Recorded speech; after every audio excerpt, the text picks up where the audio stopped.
Pria ini bernama Hejun. Dia tidak sengaja menemukan sebuah mobil yang ternyata dapat menjelajah waktu. Sebagai seorang jurnalis, dia tidak percaya dengan hal seperti itu. Tetapi sebagai manusia biasa, rasa ingin tahunya mengalahkan egonya. Dia pun akhirnya mencoba mobil tersebut ke tahun 3089. Dan benar saja, mobil itu membawanya ke tahun 3089. Kemudian Hejun mencobanya lagi ke tahun 2037. Tapi sayangnya, Hejun terlihat sedih setelah kembali. Di tahun 1987, desa Wojungri terpilih sebagai desa teraman selama 5 tahun berturut-turut. Saat salah satu pimpinan desa itu, Pak In, sedang memberikan pidato, tiba-tiba Hejun menyela perkataannya dan berkata bahwasannya hal itu tidak benar. Sebagai orang yang datang dari masa depan, ia berkata bahwasannya sebentar lagi akan ada peristiwa menggemparkan yang akan membuat Wojungri kehilangan predikat tersebut. Dan benar saja, tiba-tiba ada suara teriakan yang memang terjadi seperti apa yang Hejun katakan. Warga desa pun menganggap Hejun sebagai pahlawan karena berhasil menyelamatkan nama desa mereka. Bahkan, pimpinan Yun menawarkan pekerjaan sebagai guru di sekolahnya. Hejun pun menerimanya dengan senang.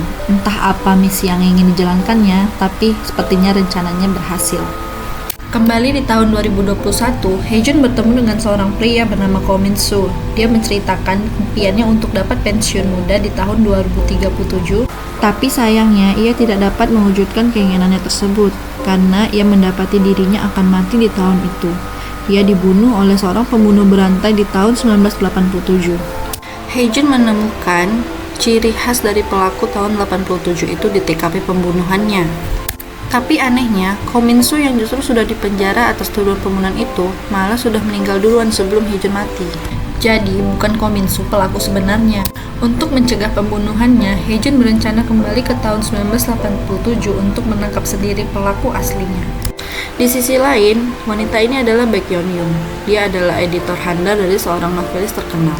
Walaupun kehidupannya terlihat biasa saja, tapi sebenarnya kehidupannya sedikit kompleks, terutama masalah keluarganya dan pekerjaannya. Setiap hari dia harus menghadapi sikap bosnya yaitu Ko Mi Suk yang temperamental dan sombong. Padahal sebenarnya dia tidak terlalu bagus dalam menulis novel, tapi karyanya selalu terkenal. Di sebuah mall, Sun E yang merupakan ibu Yeon Young sedang memilih sepatu untuk diberikan kepada putrinya tercinta. Ternyata Yeon Young berada di mall yang sama dan tidak sengaja melihat ibunya yang sedang terjatuh karena didorong saat mengejar diskon. Sun E yang melihat Yeon Young pun memanggilnya, tapi Yeon Young tanpa acuh dan meninggalkannya. Sun E pun terlihat sangat sedih dengan perilaku putrinya itu. Mereka pun akhirnya bertemu di jalan. Sun E memberikan Yeon Young sepatu yang dibelikannya. Bukannya berterima kasih, Yeon Young justru marah kepada ibunya karena menggunakan pakaian yang lusuh dan membuatnya malu. Ibunya sangat sedih mendengar perkataan anaknya. Dia pun pergi meninggalkan Yeon Young. Setelah bertengkar dengan ibunya, Yeon Young pun menjalani aktivitasnya seperti biasa. Walau merasa bersalah, dia merasa bahwasannya dia masih punya banyak waktu untuk meminta maaf kepada ibunya. Saat pulang ke rumah, Yeon Young tidak mendapati ibunya ada di sana. Tiba-tiba Yeon Young mendapatkan kabar dari kepolisian kalau ibunya sudah tewas bunuh diri dan meninggalkan sebuah surat untuknya. Takdir berkata lain, ternyata Yeon Young tidak punya cukup waktu untuk meminta maaf kepada ibunya atas perbuatannya. Dia sangat merasa bersalah dan sangat sedih karena telah membentak ibunya dan merasa malu dengan ibunya sendiri. Di dalam suratnya, ibunya hanya ingin Yeon Young berada di sisinya dan menemaninya di hari tuanya. Yeon Young tidak pernah merasa kalau ternyata selama ini ibunya merasa kesepian. Saat sedang menangisi ibunya, Yeon Young melihat sebuah kotak korek api di dalam sungai. Dia pun mengambilnya. Lalu ia membukanya dan terdapat sebuah kertas di dalam kotak tersebut yang berisikan buku. Dia pun nggak mengerti apa maksudnya. Haesuk pun datang menemui Yeon Young dan meminta maaf kepadanya. Tapi Yeon Young bilang itu semua sudah terlambat. Selama ini ayahnya tidak pernah mencintai ibunya dan bahkan menelantarkannya. Jika bisa pergi ke masa lalu, Yeon Young akan mencegah ibunya untuk menikahi ayahnya yang dianggapnya tidak berguna. Yeon Young pun terus berjalan tanpa arah hingga mencapai ke sebuah terowongan. Di saat yang bersamaan, ternyata Hejun berencana untuk kembali ke tahun 1987 lagi. Hejun pun kaget melihat Yeon Young ada di depannya. Dia pun berhenti mendadak, tapi sayangnya mereka sudah berada di tahun 1987. Yeon Young pun sadar dan tetap melanjutkan perjalanannya tanpa tahu ada masalah apa yang sedang terjadi. Mobil Hejun terlihat rusak parah dan sepertinya mereka akan lama terjebak di tahun 1987. Hyun-young terus berjalan hingga tidak sadar menabrak seorang pria. Ternyata pria itu adalah Baek Hee-suk, ayah Hyun-young sewaktu muda. Hyun-young sangat terkejut melihat seorang wanita yang sedang berjalan ke arahnya. Yap, dia adalah ibu Hyun-young. Hyun-young pun berusaha mengejar ibunya, tapi dia ditahan oleh Hae-jun. Hae-jun pun menjelaskan pada Hyun-young bahwa mereka sekarang berada di tahun 1987 dan terjebak di sini. Bukannya ketakutan, justru Hyun-young tertawa melihat keadaan ini. Mendengar kabar tersebut, Hyun-young pun langsung berlari mengejar ibunya. Dia pun berhasil menemukannya. Tanpa basa-basi, Hyun-young pun langsung memeluk ibunya dengan sangat erat. Karena hanya Hae-jun yang ia kenal di sini, Hyun-young pun menginap di rumah Hae-jun. Keesokan paginya, Hyun-young kembali bertemu dengan Sune yang ternyata berada tepat di depan rumahnya. Hyun-young pun pergi mengikuti ibunya kemanapun ia melangkah. Ia sangat senang karena melihat ibunya yang sangat bahagia di kehidupan remajanya. Melihat Sune yang senang sekali membaca, ia pun teringat dengan ibunya yang dulu sangat suka membaca tetapi tidak punya kesempatan. Tiba-tiba Baek Hee-suk datang dan tidak sengaja melihat Sune. Dia sampai terjatuh karena melihat kecantikan Sune. Hyun-young pun bertanya siapa namanya dan mendengar jawabannya dia pun langsung mencengkram wajah Baek Hee-suk. Lucu sekali. Hyun-young juga melarangnya untuk mendekati Sune. Baek Hee-suk didatangi oleh kakaknya yang tidak lain adalah paman dari Hyun-young. Hyun-young yang membaca buku Sun-e merasa kalau tulisannya itu mirip sekali dengan novel yang diterbitkan oleh Komisuk. Sun-e yang sedang dibully oleh teman-temannya berhasil diselamatkan oleh Hyun-young. Dia sangat kaget karena salah satu dari temannya itu adalah Komisuk dan dia mengenalinya dari kalung yang ia gunakan. Hyun-young pun marah kepada Sun-e kenapa dia hanya diam saja saat semua temannya membulinya. Tapi Sun-e bilang mereka hanya bercanda. Banyak orang yang tidak menyukai Sun-e dan hanya mereka yang mau berbicara kepadanya. Di rumah, Hae-jun menemukan sebuah benda milik Hyun-young. Ternyata itu adalah kotak korek api yang sama dengan apa yang ia temukan. Hyun-young pun masuk ke sekolah untuk dapat melindungi ibunya. Tetapi di saat yang bersamaan, ternyata Hae-suk juga masuk ke sekolah yang sama. Hae-suk ternyata adalah orang yang baik. Dia bahkan mengajari Hyun-young bagaimana cara membela diri saat dia akan dibully. Hyun-young sangat senang karena cara itu ternyata berhasil. Saat sedang gaduh, tiba-tiba Mi-suk bilang untuk berhenti dan mereka pun seperti ketakutan. Hyun-young akhirnya tahu kalau Komisuk ternyata selama ini menyuruh Sun-e untuk memperbaiki tugas menulisnya. Hyun-young mengajak Sun-e untuk melaporkan kepada guru, tetapi tiba-tiba Komisuk berteriak. Sun-e malah membela Mi-suk. Hal ini membuat Hyun-young heran, kenapa semua orang takut kepada Komisuk? Apa jangan-jangan? Saat pulang sekolah, Hyun-young bertanya pada Komisuk kenapa dia melakukan hal seperti itu. Tiba-tiba kakaknya datang dan memanggil Mi-suk. Ya, dia adalah Ko Min-soo. Tapi Mi-suk terlihat cuek dan pergi begitu saja meninggalkan mereka. Min-soo menawarkan tumpangan pada Hyun-young dan menceritakan tentang adiknya. Dan tiba-tiba, ternyata Min-soo memang suka menyakiti wanita. Saat Hyun-young dalam bahaya, tiba-tiba Hae-jun datang dan menolongnya. Melihat tingkahnya seperti ini, Hae-jun memiliki firasat kalau memang Ko Min-soo adalah pelaku sebenarnya. Min-soo pun dibawa ke kantor kepolisian. Hyun bertanya kepada Hae-jun bagaimana dia tahu tentang Ko Min-soo. Akhirnya Hae-jun cerita tentang apa misinya kembali ke tahun 1987. Hyun-young pun juga cerita kalau dia menemukan kotak teh itu dari sebuah sungai tempat ibunya bunuh diri. Hae-jun semakin curiga, jangan-jangan ibumu tidak bunuh diri, tapi dibunuh. Hae-jun yang khawatir dengan keadaan Hyun-young pun mengajaknya untuk makan bersama. Dia tidak percaya kalau mereka ternyata saling terhubung. Esokan paginya, Hyun-young bertemu dengan keluarga besar ibunya. Sun-e berkata kalau ibunya melarangnya membaca dan harus melakukan pekerjaan rumah. Dia berjanji pada dirinya sendiri jika dia punya anak, dia akan membebaskan anaknya membaca apapun tanpa harus memikirkan pekerjaan rumah. Dan benar saja, Sun-e melakukan itu kepada Hyun-young. Hyun-young pun merasa sedih mengingatnya. Tiba-tiba seorang guru magang datang, namanya Lee Ju-yong. Dia adalah korban pertama pembunuhan berantai. Di tahun itu ternyata kotak korek api itu digunakan sebagai perantara surat. Hae-jun dan Hyun-young pun semakin bingung karena semua orang memiliki kotak korek api itu. Saat malam hari, Hae-jun menerima telepon yang menyatakan kalau Jo-young hilang.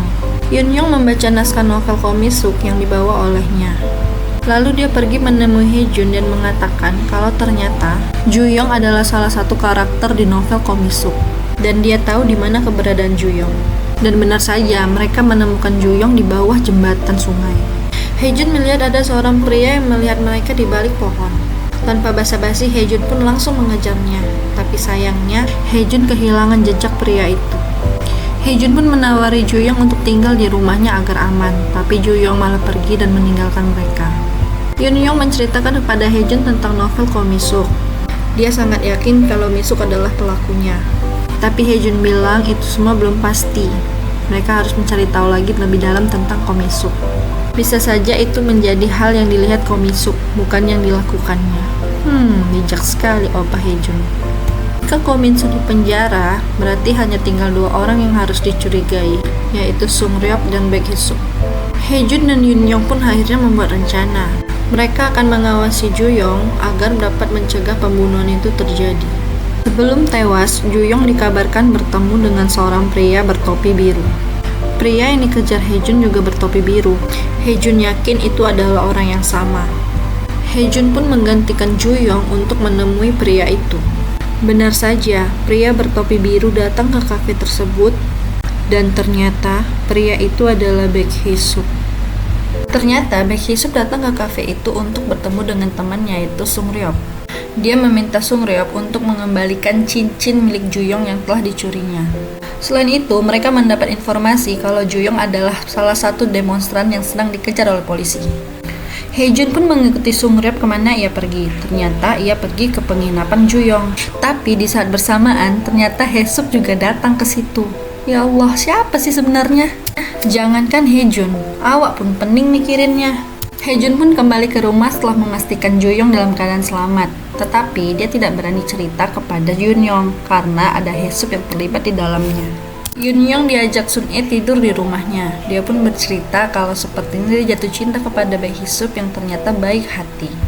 Hee-suk dikenalnya sebagai orang yang lembut dan pengertian. Tapi di masa depan, hal itu malah sebaliknya. Hee-suk terlihat cuek kepada Sun-e dan sering menyakitinya. Yunyong pun menasihati Sun-e agar jangan percaya kepada Baek Hee-suk karena dia baru saja mengenalnya. Keesokan paginya, Haejun mengantar Juyong ke terminal bis untuk kembali ke Seoul. Haejun sangat senang karena dia memastikan Juyong kembali dengan selamat. Tapi ada variabel yang berubah ketika Haejun berusaha menyelamatkan Juyong. Kebakaran yang melibatkan anak Baek Dong-sik terjadi, padahal sebelumnya kejadian itu tidak pernah ada. Untung saja anaknya berhasil diselamatkan. Haejun merasa bersalah karena dialah yang mencegah Baek Dong-sik untuk pulang sehingga terjadi kebakaran pada anak-anaknya.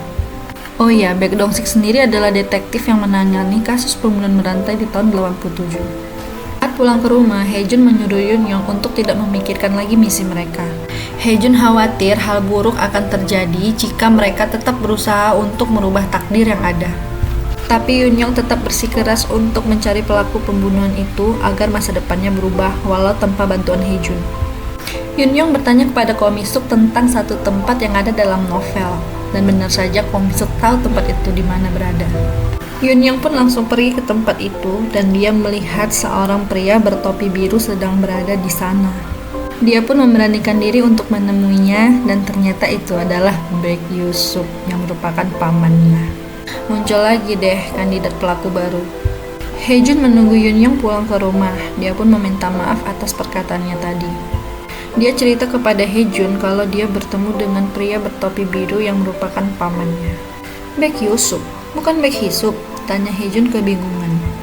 Haejun teringat kalau Baek Hee-suk juga ada di tempat kejadian pada hari itu. Dia pun berpikir apakah Baek Hee-suk sebenarnya pelaku aslinya tetapi tidak pernah ada dalam catatan kepolisian. Di kafe tersebut, Juyong ternyata ingin bertemu dengan Baek Hee-suk, tetapi di saat bersamaan Baek Hee-suk datang dan meminta topi yang dikenakan oleh Baek Hee-suk. Itulah kenapa Haejun melihat Baek Hee-suk yang ada di sana. Ternyata pria bertopi biru itu adalah Baek Hee-suk. Haejun pun memperjelas kepada Yunyong apa sebenarnya yang terjadi. Yunyong cerita kalau ayahnya memang sangat menyayangi pamannya daripada ke ibunya dan dirinya sendiri. Hal itulah yang sering membuatnya bertengkar dengan ibunya. Dan bahkan Yunyong sangat membenci perilaku ayahnya tersebut. Yunyong pun bertanya kepada Haejun, siapa kira-kira korban kedua dari pelaku pembunuhan berantai itu. Ternyata itu adalah Lee Kyung-e, yang merupakan kakak kandung dari Sun-e. Itulah kenapa Haejun menyewa rumah tepat di depan rumah mereka, agar Haejun dapat memperhatikan gerak-gerik Kyung-e. Keesokan harinya, Haejun dan Yunyong pun mengikuti kemana Kyung-e pergi. Dia pergi menemui seorang pria untuk memberikannya uang agar dia dapat menjadi Miss Korea. Tapi Kyung-e sepertinya curiga dengan orang tersebut. Kyung-e pun beradu gelut dengan pria itu. Saat Hejun berusaha menyelamatkan Kyung-e, tiba-tiba Yusup pun datang membantunya. Melihat caranya melemparkan kotak, Hejun semakin yakin kalau Yusup adalah pria bertopi biru. Saat polisi datang, tiba-tiba Kyung-e dan Yusup pun menghilang. Hejun dan Yun-young pun segera mencari mereka. Mereka berfirasat kalau Kyung-e ada di kafe, dan benar saja. Tapi tiba-tiba Hejun melihat ada Ko Min-soo di sana. Sedang mengawasi Kyung-e, Yun-young tak sengaja melihat Sung-ryop dan Sun-e sedang berjalan. Karena Sung-ryop adalah salah satu daftar tersangka, dia pun mengikuti mereka. Sung-ryop ternyata berniat untuk meniduri Sun-e malam itu. Untung saja Yun-young mengikuti mereka. Saat Sung-ryop kesal dan ingin menghajarnya, tiba-tiba Hae-sup datang dan menolong mereka. Dia pun langsung mengajar Sung-ryop habis-habisan. Min-soo yang tertarik dengan Kyung-e pun mengikutinya, tapi Kyung-e sepertinya tidak senang dengan kehadiran Min-soo. Min-soo pun berusaha menyakiti Sung-e, tapi untungnya Kyung-e dapat melawan dan malah Ko Min-soo yang terjatuh dari atas jembatan. Syukurnya Min-soo tidak mati, tapi dia merasa sangat kesakitan di bagian lengannya. Mengingat semua korbannya diikat menggunakan tali, sepertinya Ko Min-soo tidak dapat melakukan hal tersebut. Hejun pun sedikit lega melihatnya. Dia menasihati Kyung-e agar jangan keluar malam ini, apapun yang terjadi.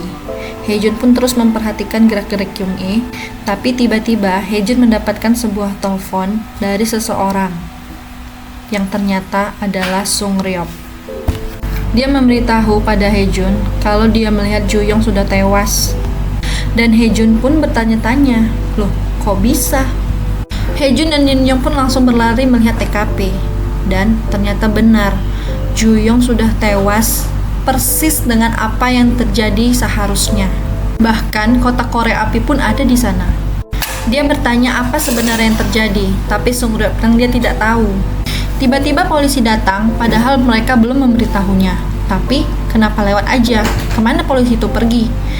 Ternyata polisi itu pergi ke TKP yang lain. Saat melihat mayat tersebut, Hejun sangat shock sekali. Dia adalah Kyung-e. Dan kotak korek api juga ada di sana. Keluarganya sangat histeris dan tidak percaya dengan apa yang sedang terjadi. Hejun pun mengajak Yun-young pulang ke rumah. Dia bilang, kita tidak bisa mengubah takdir apapun, semua tetap terjadi seperti sedia kala. Tapi Hejun juga sangat frustasi karena mobilnya masih rusak. Dong-sik melihat kotak korek api yang sama di TKP Ju-young dan juga Kyung-e. Dia yakin pelakunya pasti orang yang sama. Hae-sup terlihat sangat panik, sedangkan Mi-sok terlihat sangat santai melihat kejadian tersebut. Kan, jadi sujon lagi kan? Pimpinan Yun pergi ke bandara untuk menjemput putranya yaitu Yoon Yeon-woo. Saat perjalanan pulang, mereka melihat para polisi menangkap orang-orang yang mencurigakan. Pimpinan Yun meminta tolong kepada putranya untuk membantu Hejun memperbaiki mobilnya. Syaratnya, Rubik itu harus selesai dalam waktu 5 detik. Ibu Kyung-e terus melihat berita di TV tentang kematian anaknya. Dia sangat sedih dan menyesal belum bisa menjadi ibu yang baik bagi Kyung-e. Dia bahkan berencana bunuh diri saking frustasinya. Beruntung Hejun segera menyelamatkannya. Ibu mana yang baik-baik saja saat mengetahui anaknya meninggal? Pasti tidak ada. Melewati hari yang sangat melelahkan membuat Hejun dan Yun-young saling menguatkan diri satu sama lain. Melihat Rubik itu, Hejun bertanya. Lalu Yun-young menerangkan bahwa ada seorang pria yang memintanya untuk menyelesaikan Rubik dalam waktu 5 detik. Ternyata Yeon-woo adalah ayah Hejun. Pantas pinternya sama. Mereka pun kembali menganalisis para daftar tersangka. Melihat keadaan Ko Min-soo, dia tidak mungkin dapat melakukan hal itu. Lalu Sung-ryop, dia lebih takut dilaporkan karena melihat komunis daripada menjadi seorang pembunuh. Mereka pun juga mengecualikan Sung-ryop.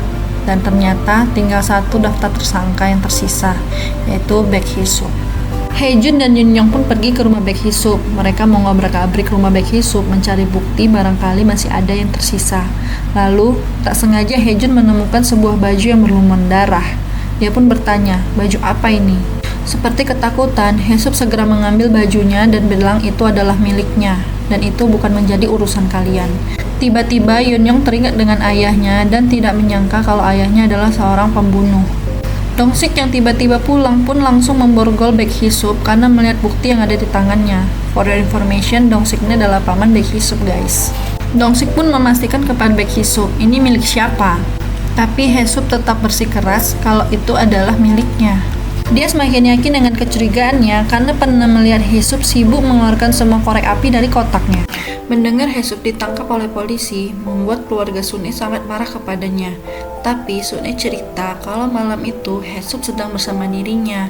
Dia juga yang mengizinkan kakaknya pergi karena kakaknya bilang cuma sebentar aja. Mereka pun memutuskan untuk menunggu kakaknya pulang, tapi sampai pagi hari kakaknya juga tidak pulang ke rumah. Mereka tidak melakukan apapun.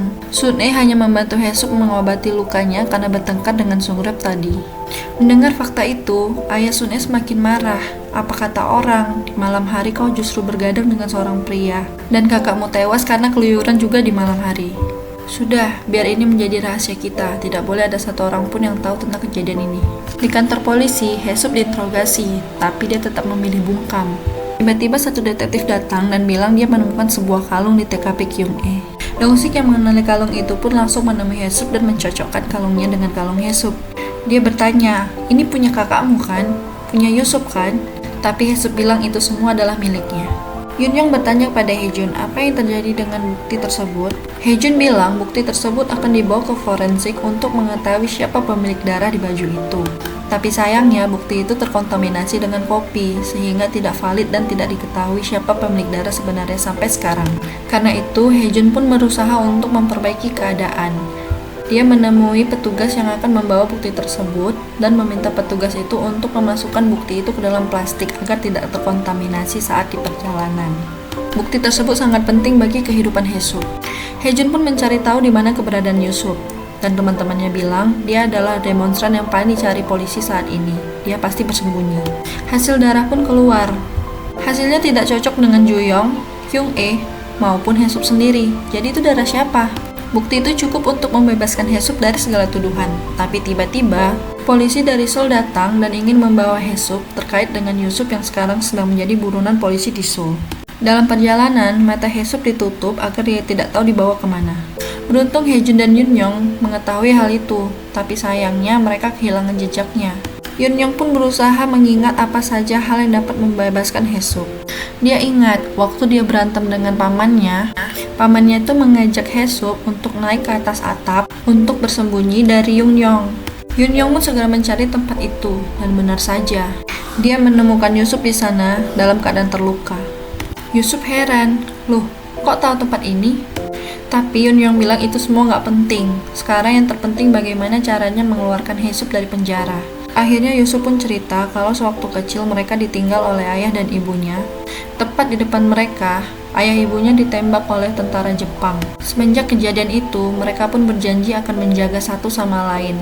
Itulah alasan kenapa Hesup sangat menyayangi kakaknya.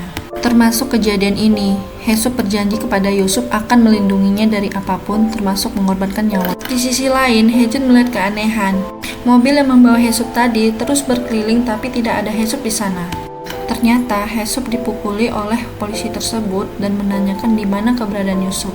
Tapi Hesup tetap menjawab tidak tahu dia di mana. Yusup terus bersikeras untuk dapat menemui Hesup. Akhirnya Yunyong pun membawanya kepada Hejun. Mereka pun membuat rencana bagaimana cara mengeluarkan Yusup. Hesup pun berhasil keluar dengan penuh luka dan kaki yang pincang. Yunyong melihatnya pun langsung teringat kepada ayahnya yang kakinya juga pincang. Akhirnya Yunyong tahu apa alasan sebenarnya ayahnya berjalan seperti itu. Banyak sekali pengorbanan yang dilakukannya, terutama untuk keluarganya. Yunyong pun menyesal karena telah membenci ayahnya selama ini tanpa tahu kebenaran yang sebenarnya. Jujur, ini adegan tersedih sih. Hejun pun berhasil menyelamatkan Yusup dan mereka dibawa ke rumah sakit untuk mendapatkan perawatan lebih lanjut. Yunwo yang berjanji pada Hejun pun akhirnya datang. Dia yakin sekali dapat memperbaiki mobil itu. Yunyong bertanya pada Hejun siapa korban ketiga. Korban ketiga adalah Kim Hye-kyung, tapi Hejun tidak yakin kalau dia dibunuh karena sebelumnya dia hanya kabur karena punya masalah dengan ibunya. Tapi hampir 30 tahun tidak pernah ada kabar tentangnya. Jadi rencana Hejun adalah mencegahnya kabur agar dia tetap dapat mengawasi Hye-kyung dan tidak ada korban ketiga. Benar saja, saat itu Hye-kyung sedang berencana untuk kabur. Hejun pun mencegahnya dan menceritakan sebuah kisah tentang perjuangan seorang ibu yang bertahun-tahun mencari putrinya yang hilang. Tapi tidak ada kepastian tentang di mana putrinya berada. Sampai ibu itu meninggal, dia tidak pernah mendengar kabar tentang putrinya. Itu adalah ibu Hye-kyung. Karena mendengar cerita Haejun, Haekyung pun kembali ke rumah dan menemui ibunya. Yeon-yong memberitahu Sun-e kalau Haesop sudah dibebaskan dan ada di rumah sakit. Saat di rumah sakit, Yeon-yong melihat ayah ibunya sangat saling mencintai dan mendukung satu sama lain. Yeon-woo meminta izin kepada Haejun untuk berkencan dengan pacarnya. Haejun yakin kalau itu adalah ibunya. Haejun pun menyusul Yeon-woo ke bioskop untuk bertemu dengan ibu kandungnya. For information guys, jadi Haejun itu ditelantarkan oleh ibunya pas dia masih bayi, jadi dia dirawat oleh kakeknya. Karena tidak bertemu di bioskop, Haejun pun mencarinya keluar, dan dia sangat terkejut ternyata wanita yang berbando pink itu adalah pemilik kedai teh. Tapi di saat yang bersamaan, Ko Min-suk juga datang dan memakai bando yang sama. Jadi, yang mana ibunya? Saat Yeon-woo datang, akhirnya Haejun tahu kalau Chung-ah lah ibu kandungnya. Chung-ah meninggalkan Haejun tepat saat dia melahirkannya. Dia heran kenapa Haejun menatapnya seperti itu. Yeon-woo bilang namanya juga sama dengan nama yang mereka rencanakan untuk anak mereka. Haejun mengira dia akan bersikap biasa saja saat bertemu dengan ibu kandungnya, tapi perasaannya tidak bisa dibohongi. Keesokan harinya, Yusup datang ke rumah Haejun. Karena pernah menolong Kyung-e pun mengikuti Yusup ke sebuah rumah yang ternyata ada Juyong di sana. Mereka minta tolong nih ke Kyung-e untuk membawakan sebuah buku dan berjanji bertemu di malam hari. Kyung-e pun datang di malam itu dengan membawa sebuah buku yang diminta. Tapi karena kejadian yang menimpa Yusup, mereka pun tidak pernah bertemu. Tragisnya, mereka berdua malah meninggal. Haejun mengambil kesimpulan bahwa pelaku mengincar orang yang memegang buku. Hal itu sama dengan apa yang ditulisnya di dalam kotak korek api. Tiba-tiba mereka dikejutkan oleh sebuah ketukan pintu. Ternyata itu adalah Yeon-woo yang menumpang untuk ke kamar mandi.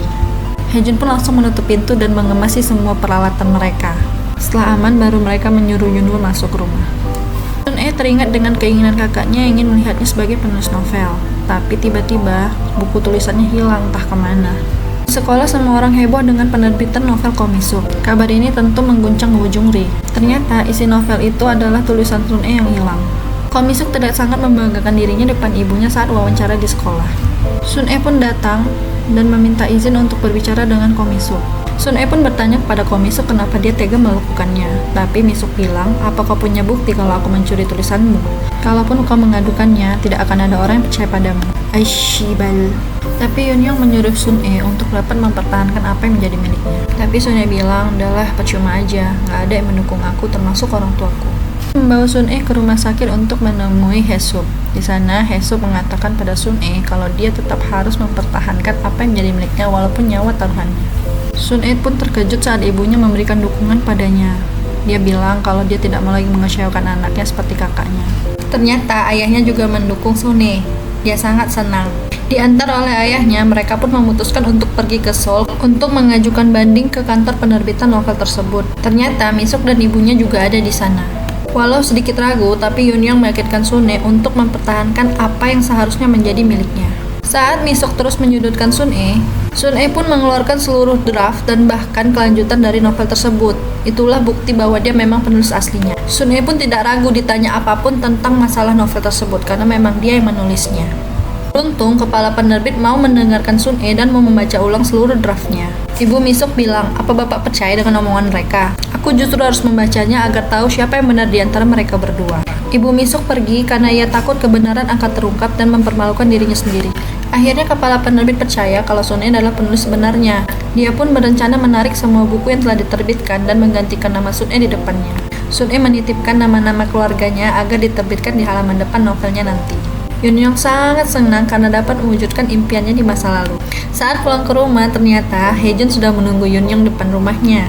Waduh, sepertinya Haejun mulai jatuh cinta nih sama Yeon-yong. Lebar banget bang senyumnya. Di rumah, ibu Mi-suk mengacak-ngacak seluruh barang Mi-suk dan berkata kalau dia bukanlah penulis yang handal.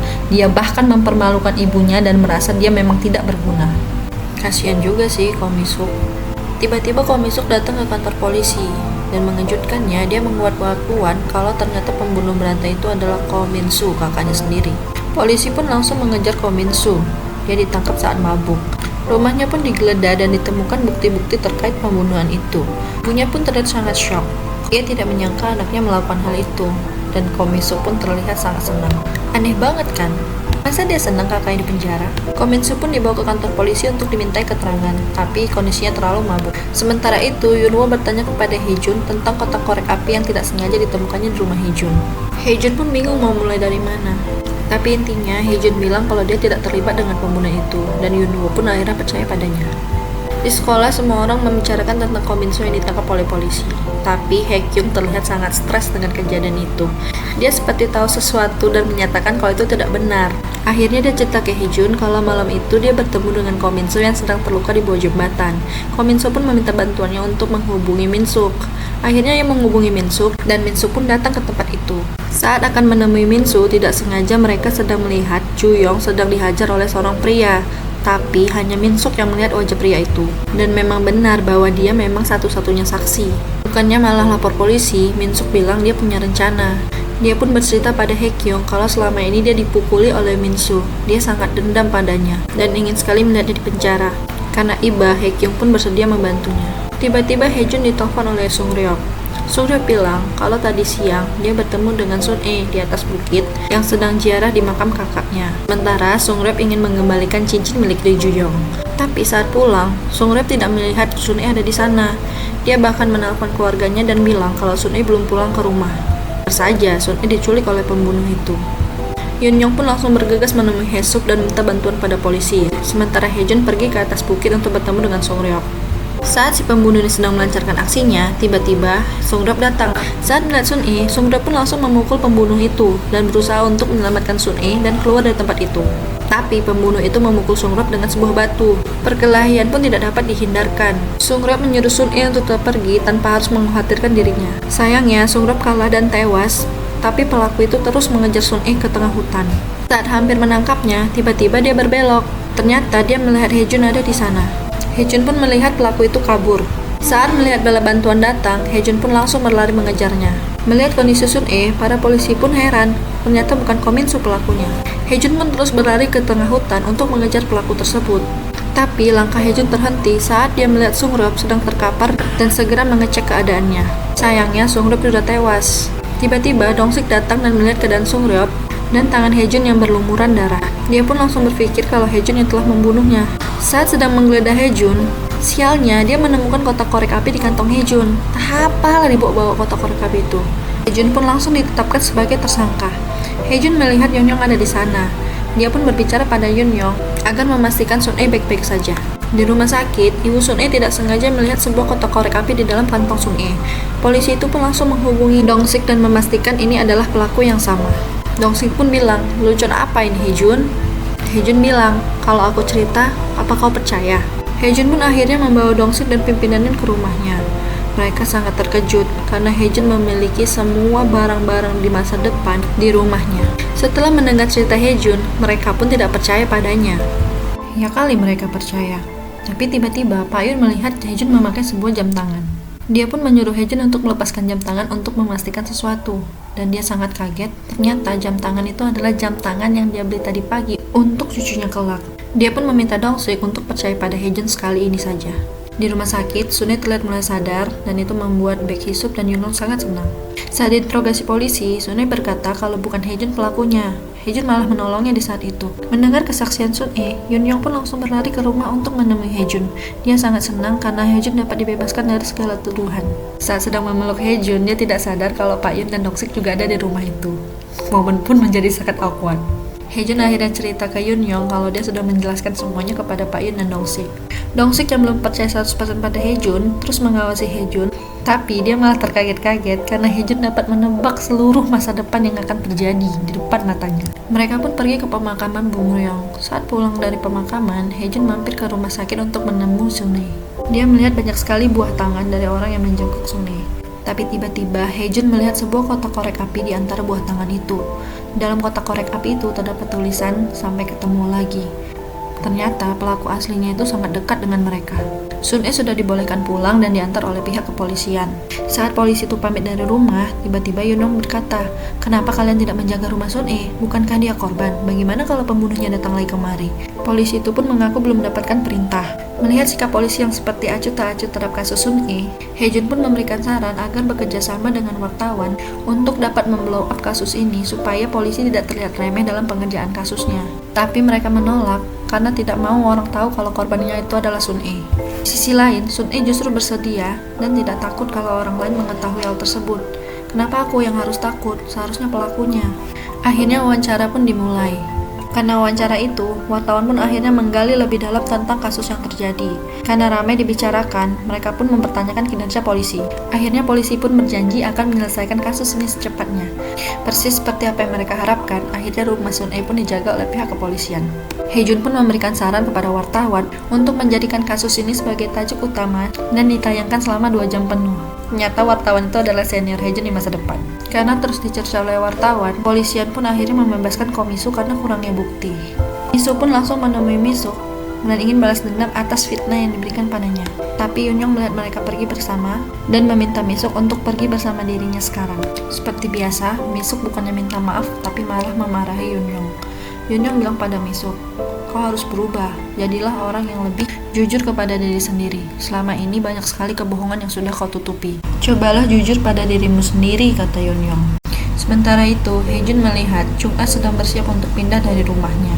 Hye-jun menawarkan pada Chung-ah untuk mengantarkannya sampai ke depan terminal. Dia pun bercerita dan bertanya apa yang sedang dipegangnya.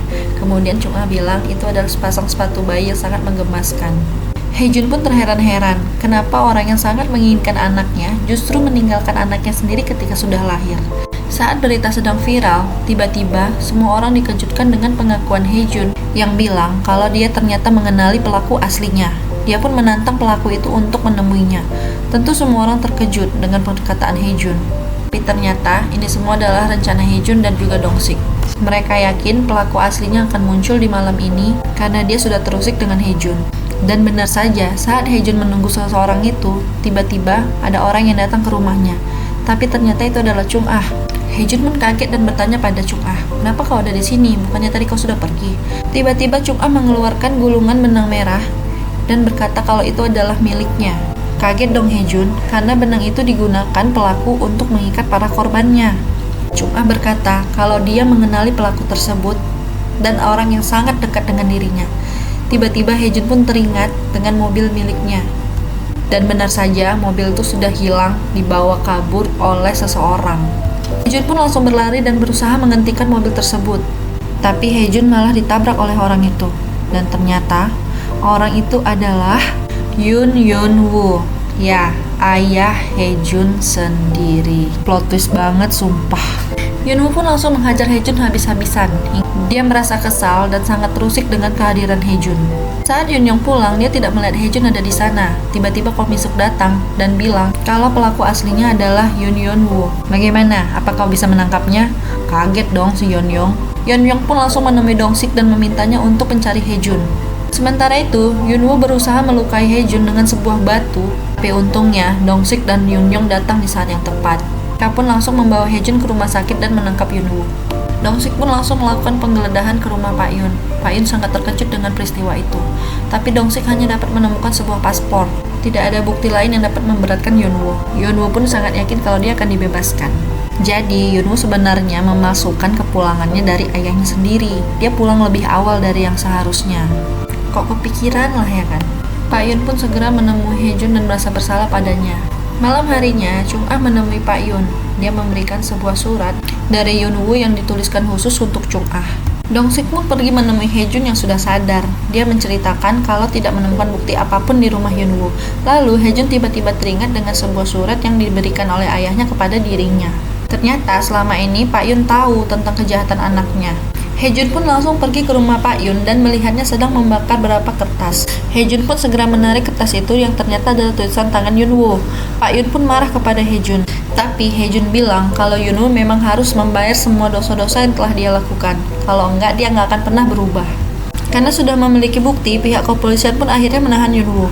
Hye-jun pun pergi ke kantor polisi untuk menemui Yeon-woo. Dia bertanya kepada Yeon-woo apakah dia benar-benar mencintai Chung-ah. Dia merasa geli dengan pertanyaan Hye-jun. Tentu saja aku mencintainya. Dia satu-satunya wanita yang aku cintai di hidupku. Loh, jadi dia tidak mencintai ibunya?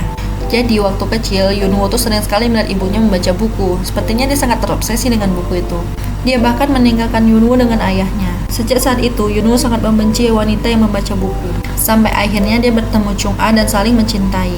Mereka pun memiliki impian agar dapat memiliki keluarga yang harmonis. Dia bahkan berjanji pada dirinya sendiri akan sangat menyayangi anaknya karena dia tidak pernah mendapatkan kasih sayang dari orang tua yang lengkap.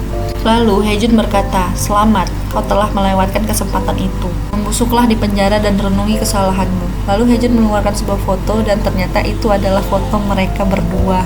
Pak Yun pun secara resmi meminta maaf kepada keluarga Sun-e atas perbuatan anaknya telah menyakiti mereka. Setelah Yun-woo di penjara, kehidupan mereka pun berjalan seperti biasanya. Teman-teman Sun-e pun tidak lagi membulinya dan justru meminta maaf atas perbuatan mereka dulu. Sementara itu, Yun-young membelikan Hae-sup sebuah gitar yang menjadi impiannya sejak lama. Itu adalah modalmu untuk membahagiakan Sun-e saat aku tidak ada, kata Yun-young. Sementara itu, Hae-jun memperbaiki hubungannya dengan kakeknya. Dia meminta kakeknya menunggunya di rumah saat dia pulang. Yun-young pun menghabiskan waktu bersama ayah dan ibunya sebelum dia kembali ke masa depan.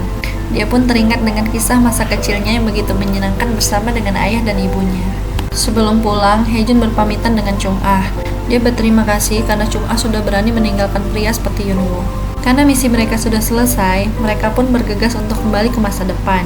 Mereka pun tidak sabar untuk melihat masa depan mereka yang berubah atas usaha yang telah mereka lakukan. Mereka pun berhasil kembali ke masa depan dan tiba-tiba ibunya Yun-young menelponnya. Artinya masa depan mereka memang benar-benar berubah. Yun-young pun sangat senang karena ibunya ternyata masih hidup di masa kini. Saat pulang ke rumah, Yun-young melihat rumahnya yang begitu besar, berbeda dengan rumahnya yang sebelumnya. Banyak sekali koleksi bukunya dan sebuah pena yang ia berikan pada ibunya sebagai hadiah atas novel pertamanya. Yun-young melihat ayah dan ibunya yang sangat berbeda dari sebelumnya dan mereka terlihat sangat harmonis dan bahagia. Hae-jun pun sudah kembali ke rumah. Ternyata tanggalnya sama, tapi hanya tahunnya yang berbeda. Hae-jun juga melihat foto-foto keakraban mereka yang sebelumnya tidak pernah ada. Saat melihat Hae-jun di televisi, Hae-sup bilang kalau dia sangat mirip dengan gurunya dulu waktu di sekolah. Pamannya Yusuf pun juga berkata demikian. Yun-young bertemu Komisuk di toko buku. Dia senang karena Komisuk terlihat lebih jujur pada dirinya. Kisah cinta Hae-jun dan Yun-young pun berlangsung hingga masa kini. Mereka gak menyangka kalau My Perfect Stranger berubah menjadi My Perfect Love. Yun-young berkata pada Hae-jun, apakah kita bisa menjelajah waktu kembali? Hae-jun bilang, mungkin saja bisa. Ayo kita coba lagi, mumpung besok adalah tanggal 16 Mei. Kira-kira kenapa tanggal 16 Mei? Ada yang tahu? Coba komen di bawah.